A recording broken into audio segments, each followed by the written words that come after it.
அக்கா கொஞ்சம் நல்லா கை தட்டுங்க. அது நீங்க கூட கை தட்டலாம். பேசுறா தான கை தட்ட முடியும். நீ பேசறதுல கை தட்டுறது. இல்ல ஒரு பேச்சுக்கு சொல்லி போறேன் நல்லா கை தட்டுங்க தோரா. நான் தட்டிட்டு வரேன். அப்ப தூங்க வராது. தீர்ப்பு வரைக்கும் நீங்க இருக்கலாமா? ஒரு நடுவுல அனாதையா விட்டு போனா யார் போகும்? நல்லா இருக்கீங்களா? எல்லாம் நல்லா இருக்கீங்களா? எல்லா வல்ல இறைவன் சிறப்பினை வேண்டி எதிரிலே அமர்ந்திருந்தாலும் எங்களுடைய இதயத்தில் அமர்ந்திருக்கும் அன்பான பட்டிமன்ற ரசிக பெருமக்களை வணங்கி என்னடி எதிரணி பேச்சாளர் பெருமக்களை வணங்கி நடுவர் அவர்கள் எவ்வளவு அழகா உட்கார்ந்துருக்கீங்க. பல வருடங்களுக்கு பிறகு நான் உங்களை சந்திக்கிறேன். கிட்டத்தட்ட ஒரு 8 வருடங்கள் இருக்கும். ஆமா கரெக்டா தான் இருக்குது, பேரு கரெக்டா தான் இருக்குது. ஆனாலும் இந்த மேடையிலே எனக்கு இந்த நல்ல ஒரு வாய்ப்பை வழங்கி உங்களுக்கு என் முதற்கண் வணக்கத்தை தெரிவித்துக் கொண்டு பிறந்த சிறந்த மொழிகளிலே சிறந்த பிறந்த என் தாய்மொழியாம் தமிழை வணங்கி நான் இறந்து பிறந்தாலும் மீண்டும் தமிழச்சியாகவே பிறக்க வேண்டும். அதை எல்லாம் வல்ல இறைவன் எனக்கு தந்தள்ள வேண்டும் என்று கூறி நடுவர் அவர்களை நிஜமாகவே எங்க பூஜத்தன் சார் மேடையில நான் நிறைய மேடை பேசியிருக்கேன். ஐயாவை வந்து பார்த்து ஞாபகம் இருக்குது, ஆனா இப்ப எனக்கு மறந்து போன மாதிரி இருக்கு. இல்லை நிஜமா இவங்க 2 பேரும் பேசி முடிச்சதை பார்த்து கடவுள்கிட்ட என்ன வேண்டிக்கிட்டேன் தெரியுமா? அடுத்த ஜென்மம்னு எனக்கு ஒண்ணு இருந்துச்சுன்னா இவங்க 2 பேரும் என் வயசுல வந்து புள்ளையா பிறந்தது கை தட்டுங்க. சும்மா சும்மா கேட்டுட்டே இருக்க முடியாது. பாவம் புள்ள சாப்பிட்டது அப்பவே ஜீவனம் ஆயிடுச்சு. அப்ப அந்த உங்களை சீக்கிரம் சாகணும்னு நினைக்கிறீங்களா? சீக்கிரம் போய் சார் என் வயிற்றுல வரணும்னு நினைக்கிறீங்க அப்படியா? சரி சோக்கு செத்து போகுது. அப்பதான் பப்பாளி பழத்துல இதுக்கு சோழியை முடிக்க முடியும். ஓஏபி வாங்கக்கூடியதுகளெல்லாம் இங்க வந்து ஆம்பளைக்கு சம்பாத்தியம் ஆம்பளைக்கு சம்பாத்தியம் ஏன் ஆம்பளைக்கு குடிக்கிறான்? எதுக்கு ஏன் குடிக்கிறான்? 135 ரூபாய்க்கு எதுக்கு அந்த மோட்டரை வாங்கி குடிச்சுட்டு எங்க வாங்கி சீலிச்சு ஓவரா போய் குடிக்கிறதுக்கு பதிலா 10 ரூபாய்க்கு பாயிண்டாயில வாங்கி அடிச்சு இந்த பைபாஸ் ரோட்ல படுத்து கிடக்கிறதுக்கு என்னன்னு கேட்கிறேன். இதுக்கு அவதிக்கு அங்கிருந்து ஒரு அரக்கோணத்திலிருந்து என்ன தம்பி வரும்போது 2 வாட்டி பாட்டில் பாட்டு வாங்கி வந்துக்கலாம். Battery week. ஹலோ ஹலோ உங்களுக்கு வீக்கு அவருக்கு பேட்டரிக்கு வீக்கான்னு தெரியல. சரி நான் எல்லாம் வீக்கு கிடையாது. நான் நல்ல மூக்குது பேசணுமா? அதுல பெண்கள் எல்லாம் மேக்கப் போடுறாங்க. இங்க பாருங்க இங்கிலாந்து சார் இங்கெல்லாம் பார்த்தா மேக்கப் போட்டு வந்த மாதிரியா இருக்குது. அப்படியே இறங்க தேவதை மாதிரி. ஏதோ எனக்கு ஒண்ணு கேட்டுச்சு. ஏதோ கேட்குது ஏதோ ஒண்ணு. சரி எங்க 2 பேர் முகத்தை பாருங்க சார். பூ மாதிரி இருக்கிறது எங்க முகம்? பாக்குறதுக்கு புளிலகட்டு மாதிரி இருக்குது அந்த முகரக்கட்டை. எங்க முகத்தை பாருங்க சிரிச்ச முகமா இருக்கிறது எங்க முகம்? அங்க பாருங்க 2 சீரடிச்ச முகம்.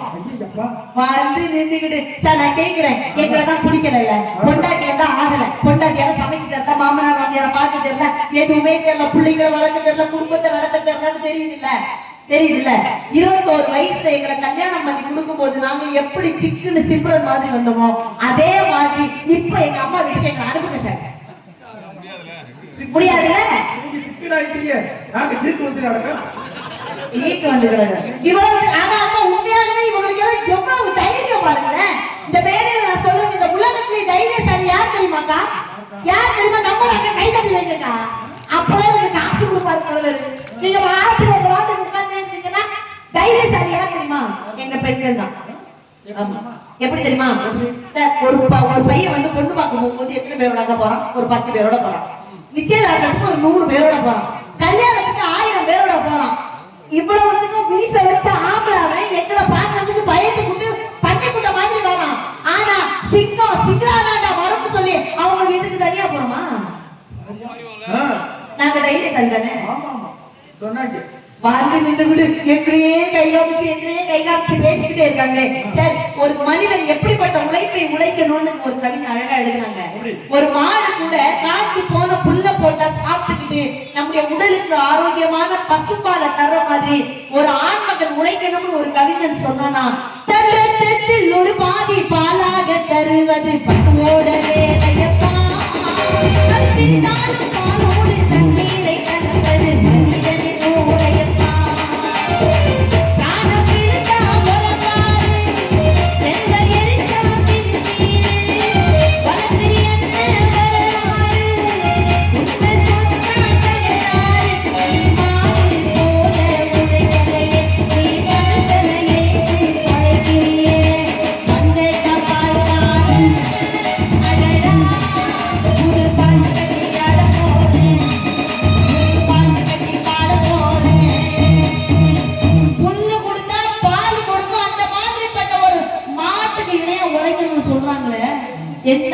மகன் இன்னைக்கு உழைச்ச காசை கொண்டு போன மனைவி கையில கொடுக்குறாங்க சொல்லுங்க சார். எனக்கு கல்யாணம் முடிஞ்சு 13 வருஷம் ஆகுது சார்.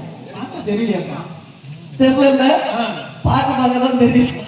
கல்யாணம் முடிஞ்சு 13 வருஷம் ஆகுதுக்கா. என்னையும் பொண்ணு பார்க்க வந்த பையன் கிட்ட வந்து பையன் எனக்கு ரொம்ப பிடிச்சு போச்சு. எங்க அப்பாவுக்கு நான் ஒரே பிள்ளை, அதனால எங்க அப்பாட்ட சொன்னேன், கட்டினா இந்த மாப்பிள்ளையே தான்ப்பா கட்டுவேன்னு ஒத்த கால கல்யாணம் புடிச்சு போச்சு சார். கல்யாணம் முடிஞ்சிருச்சுக்கா. இந்த முதலில வந்து பால் கொண்டு போவாங்க பாருங்க, அந்த முதலி கட்டுல உட்கார்ந்துக்கிட்டு இருக்குது. நான் பால் எடுத்துட்டு போறேன், பாலை வாங்கி ஒரு டம்ளருக்காக எனக்கு கொடுக்கலாம்ல. மடக்கு ஒரு சொம்பு பாலையும் குடிச்சிருச்சு. சாரியா ஏதோ பசியோட இருந்து நானும் விட்டுட்டு இந்த மனுஷன்ட்ட சொன்னேன், ஏங்க என்ன கல்யாணம் பண்றதுக்கு முன்னாடி ஒரு பொண்ணை நீங்க காதலிச்சுக்கலாம்ல, அந்த பொண்ணை ஏன் கல்யாணம் பண்ணிக்கலன்னு கேட்டேன். அதுக்கு சொன்னாரு, அவன் அப்பனை கேட்டேன்டி தரலன்னாரு. அவன் அப்பன் தான் தரலையே, அவங்க அம்மாவை கேட்க வேண்டியதான் நினைக்கிறேன். அவன் பொண்ணையே தரல, அவன் பொண்டாட்டியை வழித்தர போறன்னு கேட்க போவான். இன்னும் ஊர் கேட்டேன் பாலை கொடுத்துருக்க கூடாது, பாட்டால கொடுத்துருக்கணும் சார். நான் நினைச்சிருந்தேன் 10ஆம் கிளாஸ் படிக்கும் போது என் பின்னாடியே வந்து அந்த பத்மராஜன் நினைச்சிருக்கலாம். 11 படிக்கும் போது ஐஸ்கிரீம் எல்லாம் வாங்கி கொடுத்தானே அந்த ஐயப்பன் நினைச்சிருக்கேன். 12 படிக்கும் போது கடல் எல்லாம் வாங்கி கொடுத்தானே அந்த கணேஷன் நினைச்சிருக்கலாம். கர்மம் கன்றாவியா இருந்தாலும் பரவாயில்ல, தொட்டு தாலி கட்டின பாவத்துக்காக உங்களுக்கு எல்லாம் வாழ்க்கை கொடுத்துருக்கோங்க. நீங்க எல்லாம் எங்களுக்கு கோயில் கட்டிக்க கூட சுரேஷ் ரீசார்ஜ் பண்ண வேண்டியது ரமேஷோட பேசிட்டு வேண்டியது யாரு? நாங்க ஆனா சார் அந்த காலம்லாம் மாறி போயிடுச்சு சார். பொம்பளை பிள்ளைங்க எப்படா வேலைக்கு போகும், பொம்பளை வீட்டுல இருந்து ஆட்டையை போடலாம்னா இன்னைக்கு ஆண்கள் எல்லாம் எதிர்பார்த்துட்டே இருக்காங்க. நான் கேட்கிறேன், அவங்க சம்பாதிக்க வந்திருக்காங்கன்னா நாங்க சோறு சாப்பிட்டு போவோம் வந்தோமா? நீங்க எங்க 2 பேருக்கு சாப்பாடு போட்டீங்க, அந்த சோறை மட்டும் சாப்பிட்டு போலன்னு வந்தோமா? சார் எங்களுக்கும் குடும்பங்கள் இருக்குது, எங்க குடும்பத்தையே பார்த்துக்கணும் வளர்த்துக்கணுங்கிறதுக்காக தான் இன்னைக்கு எத்தனையோ மயில் கிடந்து இன்னைக்கு வந்து இந்த மேடையில வந்து நின்று பேசணும்னா எங்களுக்கு பேசலாமா சார்? 3 இன்ச்சுக்கு பொண்டாட்டி போட்ட சோப்பு தின்னுக்கிட்டு 3 இன்ச்சுக்கு வயிற்ற மட்டும் புள்ளையார் மாதிரி வச்சிருக்கீங்களே, இந்த நன்றி கட்ட தளத்துல எல்லாம் நீங்க வந்து பேசலாமா சார்? அதுலயே பாருங்க, நம்ம பொண்ணு நான் கேட்கிறேன், வீட்டுல இருக்கக்கூடிய மனைவியை முதல்ல ஒழுங்கா பேச சொல்லி கூப்பிடுறாங்க. பல்லு கொஞ்சம் 8 பல்லா இருக்கட்டுமே, ஏன் திருவள்ள குட்டி இங்க வா. கண்ணு கொஞ்சம் முண்டை கண்ணா இருக்கட்டுமே, ஏன் முண்டை கண்ணி இங்க வா. ஏன் மூக்கு கொஞ்சம் சப்பையா சப்ப குட்டி இங்க வா. கூப்பிடுறீங்களா? என்னைக்காவது மாறுதலுக்கு உங்க தலையில முடியல, ஏன் சொல்றாங்க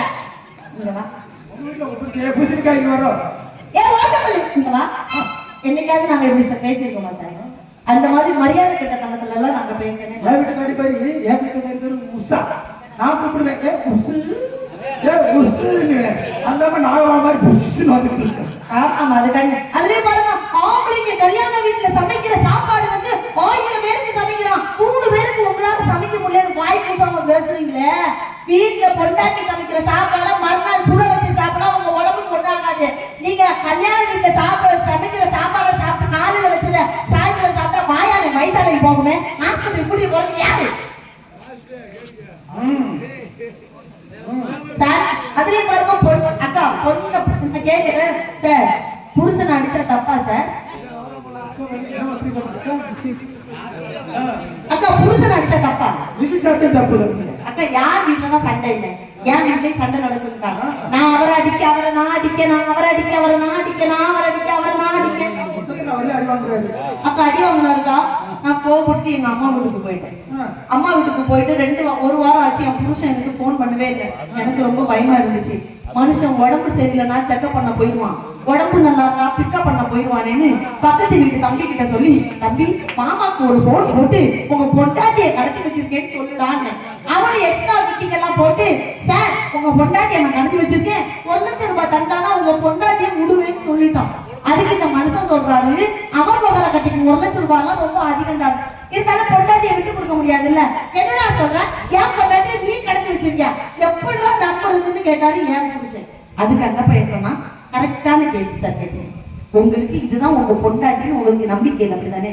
உங்க பொண்டாட்டியோட விரலை வெட்டி அனுப்புற பாத்துக்கங்க. என் புருஷனுடைய குரல்ல ஒரு தவிப்பு தெரிஞ்சிச்சு சார். அப்பதான் அவர் என் மேல வச்சிருக்கக்கூடிய பாசத்தை நான் அறிஞ்சுக்கிட்டேன். டேய் அறிந்திருக்கான அவனுக்கு அவனுடைய நடை என்ன, அவனுடைய இடை என்ன, அவனுடைய ஜடை என்ன? கொஞ்சம் கஷ்டம்டா. அவளை போய் விரலை வெட்டி அனுப்புறேன்னு சொல்றியடா. விரலை வெட்டி அனுப்புனா எப்படிடா பார்த்தா தெரியும் தலைய வெட்டி அதுக்குன்னு சொல்றாருக்கா. இப்படிப்பட்ட மனுஷனையை வச்சு குடும்பம் நடத்துறமே. ஆனா இங்க இருக்கக்கூடிய அக்காங்களுக்கு எல்லாம் ஒரு விஷயத்த சொல்றேன், தயவு செஞ்சு புருஷன் கூட சண்டை போட்டீங்கன்னா அம்மா வீட்டுக்கு மட்டும் போகாது. அந்த சுதந்திரத்தை மட்டும் நம்ம ஆண்களுக்கு கொடுக்கவே கூடாது. வீட்டுல இருந்தே பழிவாங்கலுக்கா. பீச் தோரம் வைக்கிறீங்களா, பொரியல் பண்றீங்களா, பீச் ஒரு கை எடுத்துருக்கீங்க வைக்கிறேன், பச்சை மிளகா 2 கை எடுங்க, அப்படியே பீச் மாதிரியே நறுக்கி போட்டு பொரியல் வச்சு கொடுங்க. சாம்பார்ல உப்பு போடாம சாம்பார் வைக்கிறது, காஃபில சக்கரை போடாம காஃபி போடுறது. கேட்டா என்ன மன்னிச்சிருங்க தெரியாம வச்சுட்டேன்னு அப்பாரி மாதிரி முகத்தை வச்சுக்கோ. இப்ப ஏற்கனவே அப்படிதான் நடக்குது. அப்படியே நடக்குதா? நீங்க பத்த வச்சுட்டு போய் அக்கா சத்தி அள்ளி போட்டு போமா பிடிக்கிட்டு. இல்ல என்ன பாடு குடிய பத்தி பேசுறாங்க. இது குடி யாரால சார் குடிக்கிறாங்க? நாங்க கேக்குறோம், நாங்களா வந்து ஊத்தி குடுக்குறோம். இந்த ரம்மு செயின் 1 ஒயின் 5000 6000 கனிமி கண்டன் நெப்போலியன் மானிட்டர் 18 48 இதெல்லாம் நாங்களா வாங்கி வைக்கிறோம். இதெல்லாம் எங்களுக்கு தெரியுமா? இதெல்லாம் படிச்சது சார், படிச்சது. என் ஊரு கன்னியாகுமரி மாவட்டம்ல. நான் ப்ரோக்ராமுக்கு போன வாரம் முடிச்சுட்டு எங்க ஊருக்கு போறேன். ஒரு திண்ணையில ஒருத்தர் வந்து படுத்திருக்கிறாரு. பக்கத்துல ஒரு நாய் படுத்திருக்குது. இந்த நாய் அந்த ஆளை பார்த்து யோ எந்திரிச்சு போயான்னு விரட்டுது. அதுக்கு அந்த குடிகாரன் பார்த்து இந்த நாயை பார்த்து கேட்கிறான், ஏன் நாயை என்ன எந்திரிச்சு போக சொல்ற, நான் படுத்திருக்கிறதுல உனக்கு என்ன பிரச்சனைன்னு கேட்டான். அதுக்கு இந்த நாய் சொல்லுது, இங்க பாரு மரியாதையா எந்திரிச்சு போயிரு, கொஞ்ச நேரத்துல உன் பொண்டாட்டி வருவா, உன் பொண்டாட்டி இங்க வந்து குடிகார நாயை திட்டுவா, குடிச்சிட்டு படுத்து கிடக்குறது நீ திட்டு வாங்குறது நானான்னு கேக்குதுன்னா.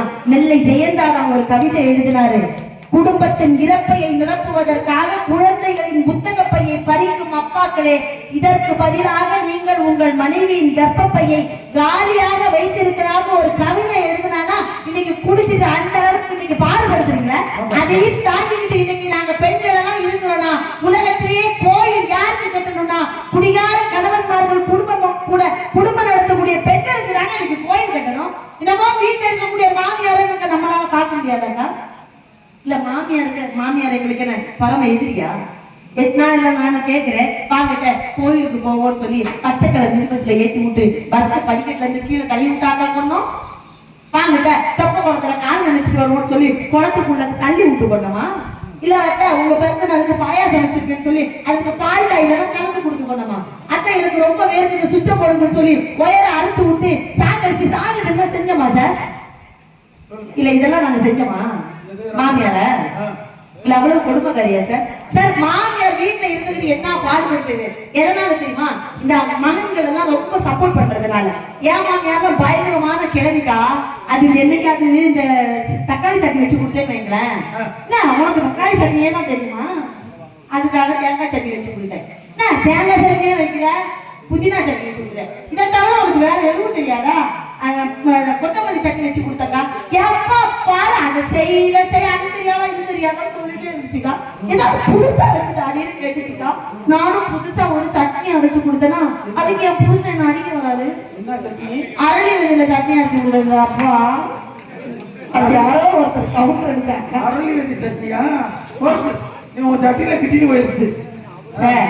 வீட்டுல இருக்கக்கூடிய மருமகளை எந்த ஒரு மாமியாராவது தன்னுடைய மகளா நினைக்கிறாங்களா? இன்னைக்கு வரைக்கும் எந்த ஒரு மாமியார் அந்த மாதிரி நினைச்சது கிடையாது. தான் 25 வருஷம் அந்த வீட்டுல குடும்பம் நடத்தி பிள்ளைங்க புருஷன் அப்படின்னு எல்லாரும் வாழ்ந்த ஒரு அம்மாவால அந்த வரக்கூடிய மருமகளை புரிஞ்சுக்க முடியலன்னா என்னங்க இன்னைக்கு நீங்க உங்க பிள்ளைகளை எல்லாம் இன்னைக்கு நீ என்ன வளர்த்து வச்சிருக்கீங்க சார்? பிள்ளை என்ன படிக்குதுன்னு கூட இவங்களுக்கு எல்லாம் தெரியாது. உங்க பிள்ளையோட பிறந்த நாள் என்னைக்குன்னு தெரியுமா? ஆனா குழந்தைக்கு என்ன பிடிக்கும், பிள்ளைக்கு என்ன வேணும் வேண்டாம், பிள்ளைக்கு என்ன ட்ரெஸ் போடணுங்கிறதுல இருந்து எல்லாமே ஒரு அம்மாக்கு தெரியும் சார். நான் ஒரு அம்மா சார், நான் ஒரு அம்மா. சின்னமாவா பெரியமாவா? என் பிள்ளைக்கு அம்மா. நாங்கெல்லாம் நினைக்கிறதுக்கு ரெடிதான். முதல்ல அம்மாக்கும் பொண்டாட்டிக்கு சண்டை வந்துச்சுன்னு வைங்க, ஒண்ணு அம்மா பக்கம் பேசுங்க, இல்லைன்னா பொண்டாட்டி பக்கம் நில்லுங்க. 2 பக்கமும் நிக்காம பீரோக்கு பக்கத்துல போய் நிப்பீங்களே உங்களை சார். நான் எனக்கு 12 வயசுல ஒரு பிள்ளை இருக்கிறாங்க. என்னுடைய ஊர் கன்னியாகுமரி மாவட்டம். 2 வயசு பிள்ளை இருக்கான், பையன் இருக்கிறான். பையனா பேரனா? சார் பையன் நான் முதல்ல கதை அப்படியே தெரியுது. 12 வயசுல எனக்கு ஒரு பையன் இருக்கிறான். எங்க ஊர் கன்னியாகுமரி மாவட்டம் சொன்னல, சனிக்கிழமை ஞாயிற்றுக்கிழமை என் புருஷனுக்கு லீவுன்னா கன்னியாகுமரி பீச்சுக்கு நாங்க போவோம். போகும்போது என் பையனுக்கு ஒரு ஐஸ்கிரீம் வாங்கி கொடுத்தேன். சரி. சாப்பிட்டுக்கிட்டே வந்தான் பாருங்க. ஏதோ கவனக்குறைவுல கையில இருந்த ஐஸ்கிரீம் கீழே விழுந்துருச்சு, மண்ணுல விழுந்துருச்சு. ஓடி போய் எடுக்க போன பையன் கிட்ட சொன்னேன், கையை பிடிச்சிட்டு சொன்னேன், அறிவு இருக்காடா உனக்கு, கீழே உள்ள ஐஸ்கிரீம் போய் எடுக்க போறியடா, வாடா அம்மா உனக்கு வேற ஐஸ்கிரீம் வாங்கி தரேன்னு சொன்னேன். கரெக்டா தானே சொன்னேன்? கொஞ்சம் தூரம் பேசிட்டே போனோம்டா. பேச்சு சுவாரஸ்யத்துல என் புருஷன் கீழே இருந்த கல்ல மறந்துட்டாரு. ஒரு சின்ன கல் தட்டி என் புருஷன் கீழே உள்ள, ஐயோ என் புருஷன் விழுந்துட்டாரு, போய் தூக்க போறேன். இப்ப என் புள்ள என் கையை பிடிச்சிக்கிட்டான். அறிவில கீழே உள்ள அப்பாவை போய் தூக்க போறிய, வேற வாமா வேற அப்பா வாங்கிக்கலாம்னு சொல்றாங்க. கீழே விழுந்ததுக்கெல்லாம் வேற அப்பா வாங்க, என் நிலைமை என்னத்துக்கு ஆகிறது? விநாயகர் சதுர்த்தி வந்துச்சுல்ல, விநாயகர் சதுர்த்திக்கு நான் பட்டிமன்றத்துக்கு கிளம்பி நிக்கிறேன். என் புள்ள ஓடி வந்தான், அம்மா ஜெகத்தீர் வீட்டுல விநாயகர் வச்சிருக்காங்க, கொண்டைக்கடலை வச்சிருக்காங்க, கொழுக்கட்டை வச்சிருக்காங்க, அப்புறம் என்ன சுண்டல் வச்சிருக்காங்க, தேங்காய் வச்சிருக்காங்க, பழம் வச்சிருக்காங்க, நம்ம வீட்டுல ஏமா வைக்கலன்னு கேட்டான். நான் சொன்னேன், எதுக்குடா 3000 ரூபாய் கொடுத்து தனியா ஒரு பிள்ளையார வாங்கி வச்சு பூஜை பண்றதுக்கு பதிலா உங்க அப்பா தொண்டியும் தொப்பையுமா பிள்ளையார் மாதிரி தான் இருக்காரு, வாடா காலைல வந்து ஆசீர்வாதம் வாங்கி ஆளுக்கு 500 ரூபாய் ஆட்டையா போலான்னு. இந்த பையன் கேக்குறான், அம்மா 3வது நாள் கடல்ல கொண்டு பிள்ளையார கரைப்பாங்களாமே, நம்ம அப்பாவை என்ன செய்யறதுன்னு கேட்கறான். ஆனா அப்படிப்பட்ட குழந்தைகளை கூட திருத்தக்கூடிய பணி யாருடையதுன்னா அம்மாவுடைய பணி. ஆனா நீங்க என்ன சொல்லி கொடுக்குறீங்க? வீட்டுல பொண்டாட்டி கிட்ட சண்டை போடுறது, நாய் பேய் தெண்டம் முண்டோன்னு திட்ட வேண்டியது. அன்னைக்கு வந்தேன் என் பையன், அம்மா அப்பா எப்பா பார்த்தாலும் நாய் பேய் தெண்டம் முண்டோன்னு சொல்லுது, என்னம்மா அர்த்தம்னு கேட்டான். ஆமா, நாயினா நான், பேய்னா உங்க அப்ப, தெண்டம்னா நம்ம வீட்டுக்கு வரக்கூடிய விருந்தாளிகள், முண்டம்னா என்ன கடந்து பாரு சேரு சோபா செட்டுன்னு சொல்லி விட்டேன். இந்த பையன் அதை மனசுல வச்சுக்கிட்டு மே மாசம் லீவுல எங்க வீட்டுக்கு ரிலேஷன் வராங்க, சொந்தக்காரங்க.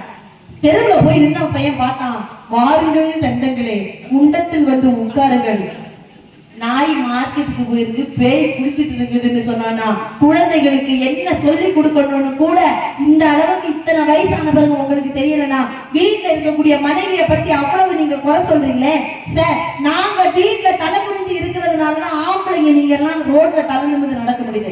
உண்மையா இல்லைன்னா கை தட்டுங்க, உண்மையா இருந்தா வீட்டை கை தட்டுங்க. வீட்டுல இருக்கக்கூடிய மனைவி, நீங்க வேலையில வேலைக்கு போறீங்க, எந்த நம்பிக்கையில வேலைக்கு போறீங்க?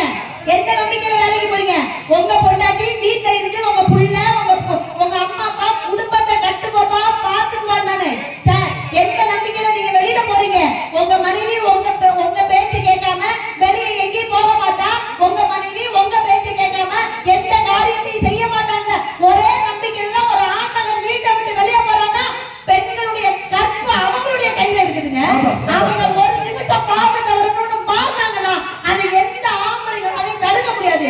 ஆனா தன்னுடைய குடும்ப மானத்தை மட்டும் தன்னுடைய குழந்தைகளுக்காக இன்னைக்கு வரைக்கும் வாழ்ந்துட்டு இருக்காங்கன்னா, நீங்க சம்பாதிக்கணும்னு சொல்றீங்களே, அது என்னைக்குமே சம்பாத்தியம் கிடையாது. எது தெரியுமா சம்பாத்தியம்? உங்க வீட்டு பொம்பளைங்க எல்லாம் என் புருஷனுக்கு ஒரு தலைமுறைவு வரக்கூடாதுங்கிறதுக்காக தன்னுடைய தேவைகளை அர்ப்பணித்து வாழ்ந்துட்டு இருக்காங்க பாருங்க. அவங்க கொடுக்கிற சம்பாத்தியம் தான் நீங்க இன்னைக்கு ஆம்பளைங்களா தலைமுறை வாழ்றதுக்கு. பெண்கள் நல்ல கை தட்டுங்க. Super super. சார் குடும்பமா இருக்குங்க இன்னைக்கு எல்லாம். அன்னைக்கு பாருங்க, எங்க ஊர்ல போறேன், ஒரு அக்கா புருஷனை போட்டு அந்த அடி அடிக்குது. அக்கா கட்ட புருஷனை இப்படி போட்டு அடிக்கலையேக்கா, குடும்பம்னா 4 இருக்குங்கிறேன். எடி வாயை போட்டு பேசாம போயிரு, குடும்பம்னா 4 இருக்கும். இவனுக்கு குடும்பமே 4 இருக்குதுன்னு சொன்னா இன்னைக்கு ஆண்கள் எல்லாம் அப்படி இப்படின்னு இருக்கிறீங்க. ஆனா ஒரு பெண் தன்னுடைய திறத்தால் ஒரு திருவாளர்களாக இருக்கக்கூடியவர்களை கூட திருவாளர்களாக மாற்றக்கூடிய பொறுப்பு யாருக்கிட்ட இருக்குன்னா எங்க பெண்கள் கிட்ட இருக்குது.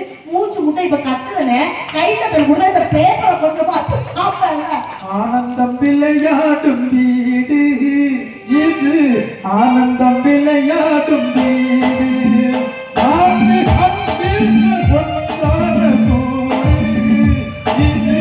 ஆனந்தம் விளையாடும் வீடு.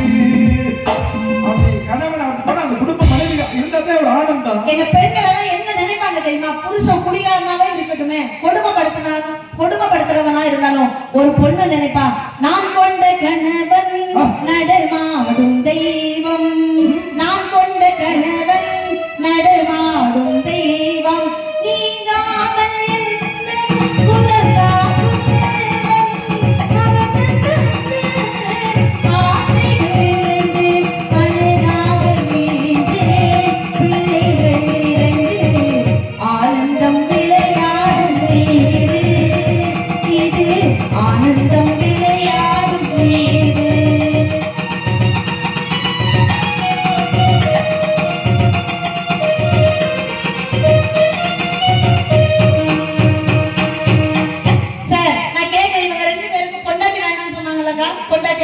பேருன்னு சார் உங்க 2 பேரையும் தான். உங்களுக்கு பொண்டாட்டியான பிரச்சனை இருக்குதுல்ல, வாங்க சார் என் கூட வாங்க, என் சொந்த செலவுல உங்களுக்கு டைவர்ஸ் வாங்கி தரேன். சேர்த்து வச்சு வரேன்னு சொல்லுங்க. டைவர்ஸ் வாங்குறதுக்கு ஆள் இருக்கு. உங்களுக்கு தான் வேண்டாம்ல, உங்களுக்கு தான் வேண்டாம்னு சொன்னீங்கல்ல சார். பொண்டாட்டியால பிரச்சனை சொல்லக்கூடியவங்க எதுக்கு வீட்டுக்கு போறீங்க? நான் கேட்கிறேன், வாங்குற சம்பாத்தியத்தை கொண்டு இன்னைக்கு சார் கொடுக்கக்கூடிய காசை கொண்டு நான் வட்டலக்குள்ள பஸ் ஸ்டாண்ட்ல போய் பாய போட்டு படுத்து கிடப்பீங்களா? நான் கேட்கிறேன் சார். ஓஏபி வாங்குற காசுல காட்டுல எதுக்கு சார் பிரச்சனை? தமிழ்நாட்டுக்கு போத இறங்கல உங்களுக்கு. ஐயா ஐயா நேரம் ஆச்சு, மணி 12 அப்புறம் பேசுற நாளைக்கு வந்து நாளைக்கு பேசிக்கிறோம். உங்களுக்கு பொண்டாட்டி சரியில்லைன்னு இந்த மேடையில வந்து நிக்கிறதுக்கு சாமர்த்தியம் இருக்குதுன்னா டைவர்ஸ் தான் வாங்கி தரேன் சொல்றதுக்கு எங்களுக்கு சாமர்த்தியம் இருக்கு. சரி பாருங்க, சரி உட்காருங்க. Sit down please, sit down please. ரோஸ் பொத்துட்டு வரீங்க. வாங்குற சம்பளத்துக்கு அதிகமா பெர்ஃபார்மன்ஸ் பண்றீங்களே சார். இந்த உலகத்துல கிடைக்க பெறாத ஒரு அரிய வகை செல்வம்னா அது குழந்தை தான் சார். ஒரு பெண் ஒரு குழந்தைய பெத்தெடுக்கிறதுக்கு எவ்வளவு பாடுபடுறாங்க. என்ன சொல்லுவீங்க, பெருசா சிவிலாத புள்ளைய பெத்துக்க சார். ஒரு ஆம்பளையோட உடம்புல இருந்து ஒரு உயிர் வெளியே வருதுன்னா அவன் டெட் பாடி. ஆனா ஒரு பெண்ணுடைய உடம்பில் இருந்து ஒரு உயிர் வெளியே வருதுன்னா அவளுக்கு பேர் தான் டிராக்டர். நல்ல நிலத்துல பயிர் விளைச்சிங்கன்னா, நல்ல நிலத்துல விதைய விளைச்சிங்கன்னா நல்ல பயிர் வளரும். உங்க மனைவியை நீங்க நல்லா பாதுகாத்துக்கிட்டீங்கன்னா உங்க வீட்டுல இருக்கக்கூடிய மருமகள் வயிற்றுல உங்களுடைய உயிர் வளரும் சார். மரண வலி வரும்னு தெரிஞ்சும் திரும்ப திரும்ப தன்னுடைய கணவனுக்கு ஒரு குழந்தைய பெற்று கொடுக்கணும்னு நினைக்கிறாள். நீங்க சம்பாதிக்கிறதுனால ஆண்மை நினைச்சிட்டு இருக்கீங்க. ஒரு குழந்தைய பெற்று எடுக்கிறதுக்கு உங்களால முடியலன்னா இந்த சமூகம் உங்களை ஆம்பளையா இல்லைன்னு சொல்லுமே. அந்த குறையை இருக்கக்கூடாதுன்னு சொல்றதுக்காக தான் ஒவ்வொரு குறையும் பிரசவ வலி செத்து புடைக்கிறாங்க. ஒரு பொண்ணுக்கு பிரசவ வலி வந்துச்சுக்கா, வீட்டுல கத்துறான், என்னால முடியலமா, என்னால முடியல, என்னால வலித்தாங்க முடியலமா, ஹாஸ்பிட்டல் கொண்டுட்டு போங்கம்மான்னு கத்துறான். அம்மா வீட்டுல ஒரு காரை பிடிச்சு ஹாஸ்பிட்டல்ல போட்டு ஹாஸ்பிட்டல்ல கொண்டு போயாச்சு. கத்துறா கதறா புருஷன் வந்து பாக்கலாம். அம்மா அந்த முட்டை கடனை மட்டும் நான் பக்கத்துல வர சொன்னாங்க. அம்மா அவனாலதான் எனக்கு இந்த வலி வந்துச்சுமா, அவனை வர சொல்லாதமான்னு கத்துவா கதறா. ஒரு குழந்தை பிறந்த உடனே அம்மா வந்து அந்த குழந்தைய கொண்டு பக்கத்துல போகுங்க, பார்க்க மாட்டான், அப்படியே தட்டி விட்டுடு. அவருங்க எவரு முண்டக்கண்ணு 10 பகிர்ச்சி தம் அடிச்சுக்கிட்டு வெளியே நிற்பாரு. ஏப்பா புள்ள உங்களை பார்க்கணும்னு கூப்பிடுதுப்பா, வந்து கொஞ்சம் பாருங்கப்பான்னு சொன்ன உடனே தான் கண்ணு திறக்க முடியாது, தலையெல்லாம் கலைஞ்சு போயிருக்கும், தொண்டையிலிருந்து குரல் வெளியே வராது. ஆனாலும் தன்னுடைய கணவனை பார்த்து சாப்பிட்டீங்களான்னு ஒரு வார்த்தை கேட்கிறா பாருங்க. தன்னுடைய நிலை என்ன என்று அறிந்தும் தன்னுடைய கணவன் எப்படி இருக்கிறான்னு ஒரு பொண்ணு கேட்கிறான்னா அந்த வாழ்க்கையில தாம்பத்தியம்னா என்ன நினைக்கிறீங்க? ஒரு கணவன் மனைவி உறவு கொள்வதுதான் தாம்பத்தியம் இல்லைங்க. ஒரு கணவன் உடம்பு சரியில்லாம இருக்கும்போது உங்களுக்கு பத்திய சாப்பாடு சாப்பிட வச்சு கொடுத்துட்டு அவளும் அதே சாப்பாடை சாப்பிடுவா பாருங்க. ஆனா மனசாட்சி மட்டும் சொல்லுங்க, நீங்க எல்லாம் அப்படி இருக்கீங்கன்னு. பொண்டாட்டிக்கு உடம்பு சரியில்லைனா ஏமா அவளுக்கு கொஞ்சம் சுடுகஞ்சி வச்சு கொடுமா, நான் முக்கு கடையில போய் 30 பரோட்டா சாப்பிட்டு வரேன்னு போறீங்களே, இதுவாங்க உங்களுடைய சாமர்த்தியம் நான் கேட்கிறேன். பிரசவத்தின் போது அந்த கணவன் மீது இருக்கிற கோபம், பிரசவத்துக்கு பின்னால் அந்த குழந்தைய பார்க்கிற போது அந்த அம்மா சொல்ல கண்ணு பாரு அவங்க அப்பா கண்ணு அப்படியே இருப்பாரு, மூக்கு பாரு அவங்க அப்பா மூக்கு அப்படியே இருப்பாரு. அந்த அதுதாங்க ஒரு மனைவி. சார் அடுத்த நிமிஷமே அடுத்த குழந்தைக்கு ரெடி ஆயிடுவாங்க பெத்துக்கிறதுக்கு. சார் சீரியல் பார்க்கணும்னு சொன்னாங்கல்ல, நிஜமா நாங்க சீரியல் பாக்குறோங்க. பாண்டியன் ஷோல ஒரு சீரியல் வருதுலக்கா, எங்க பெண்கள் எல்லாம் ஆசைப்படுறது என்னது, பாண்டியன் ஷோல வர மாதிரி கதிர் மாதிரி ஒரு புருஷன் வரமாட்டானா, ஜீவா மாதிரி ஒரு புருஷன் வரமாட்டானா, அட்லீஸ்ட் அந்த மூர்த்தி மாமா மாதிரியாவது வரமாட்டானான்னு எங்க பெண்கள் ஏங்குவாங்க. ஆனா வந்து வாய்க்கிதெல்லாம் இந்த கோபி பாக்கியம் கோபி மாதிரி வந்து வாய்க்கிடுங்க. இதுகளெல்லாம் உயிரோட வச்சிருக்குதா இல்ல பெற்றாங்க, இதுகளெல்லாம் செஞ்சாங்களானே தெரியாம எங்களுடைய வாழ்க்கையை நம்ம தியானம் பண்ணிக்கிட்டு வரணும். நீங்க தியானம் பண்றதில்ல வாழ்க்கை, உங்க பிள்ளைங்களுக்கு உங்க பொண்டாட்டிக்கு உங்க அம்மா அப்பாவுக்கு சம்பாதிச்சு கொடுக்கறது இல்ல தியாகம்.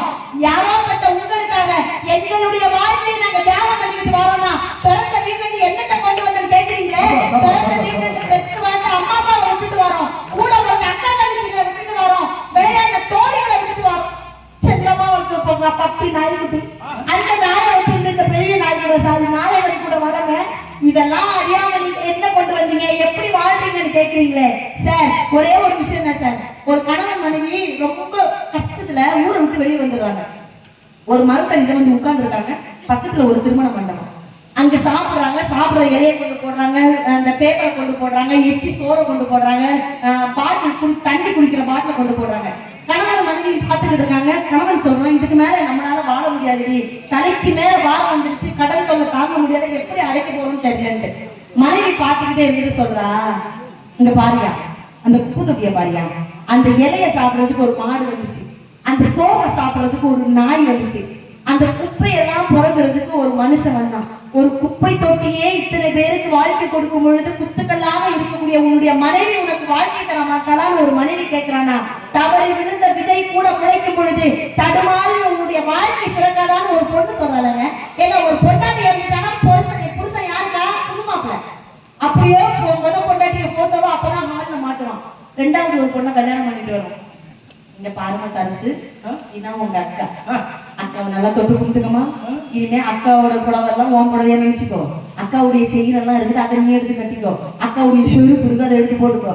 இனிமே அக்கா பத்த 3 குட்டிகளா உன் குட்டிகளா பாத்துக்கோணும். அப்படியே காலில் விழுந்துவாங்க. இதே ஒரு மாறுகளுக்கு நம்ம புள்ள ஒரு புருஷன் வந்துட்டு இன்னொரு பையனை பேசிக்கிறாங்கா, ஒரு பையனை கல்யாணம் பண்ணிட்டு வாடா முசாமி, என்ன பாருங்க உங்க ராமசாமி, நல்லா தொட்டுக்கோ. நீ கோட்டை அடிக்கும் போது ஒரு கட்டிங் வச்சிரு, நீ ஒரு தம் அடிச்சேன்னா உங்க அண்ணனுக்கு ஒரு தம் அடிச்சிரு, உங்க அண்ணனோட செருப்பு இருக்கு அதை எடுத்து போட்டுக்கோ, உங்க அண்ணனுக்கு போட்டு அந்த சிங்கப்பல் செடி வீரோ இருக்கு அதை எடுத்து போட்டுக்கோ, உங்க அண்ணனுடைய துணிமணி எல்லாம் இருக்கு அதை எடுத்து கட்டிக்கோ. நாளையில இருந்து அவன் பெற்ற 3 குழந்தைகளை நீ பெற்ற குழந்தைகளா பாத்துக்கணும்னு எந்த ஒரு பெண்ணாலும் சொல்லுவாடா? கஷ்டப்பட்டாலும் பரவாயில்ல, 10 வீட்டுல 10 பாத்திரம் தேய்ச்சியாவது தன்னுடைய குழந்தையை காப்பாற்றணும்னு நினைக்கிறான்னா நடுவரவர்களே, ஒரு பெண் ஒரு குடும்பம் முன்னேறுவதற்கு காரணம் ஆண்கள் சம்பாதிச்சுட்டு வந்தாலும் அதை பொறுப்பா இருந்து சாமர்த்தியமா ஒரு பொண்ணு குடும்பம் நடத்துறானா அதுதான் அந்த குடும்பத்துக்கு வெற்றின்னு நீங்க எங்க அன்னைக்கு தீர்ப்பு தரணும் சார். தீர்ப்பு தரணும். எங்க அன்னைக்கு தீர்ப்பு தந்துட்டாருன்னா நாங்க அறிவாளி ஆயிடுவோம்டா. அந்த பக்கம் 2 பேரும் தோத்து போயிடுவாங்க, அவங்க முட்டாள். இதே அந்த அணியில நீங்க தீர்ப்பு கொடுத்துட்டீங்கன்னு வைங்களேன், அவங்கள என்ன சொல்லுவீங்க? அறிவாளின்னு சொல்லுவீங்க, எங்களை முட்டாள்னு சொல்லிடுவீங்க. அப்ப நாங்க தோத்து போயிடுவோம்னாக்கா எங்களை அறிவாளி என்று சொல்ல எங்களை விட ஒரு சிறந்த அறிவாளியால் தான் முடியும், எங்களை முட்டாள் என்று சொல்ல எங்களை விட சிறந்த முட்டாளால் தான் முடியும் என்று வாய்ப்பளித்தமைக்கு நன்றி பாராட்டி என்னுடைய பேச்சில் குறை இருந்தால் பொறுத்துக் கொள்ளுங்கள், நிறை இருந்தால் வாழ்த்து சொல்லுங்கள். நன்றி, வணக்கம்.